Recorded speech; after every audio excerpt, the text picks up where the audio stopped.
Ho van aconseguir perquè no sabien que era impossible.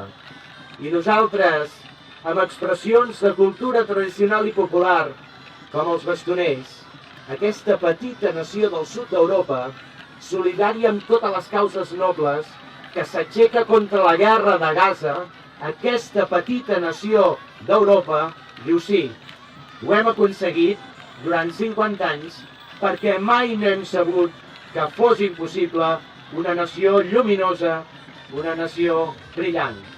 Visca els balls de bastons, visca la cultura popular, visca Barberà del Vallès i visca Catalunya!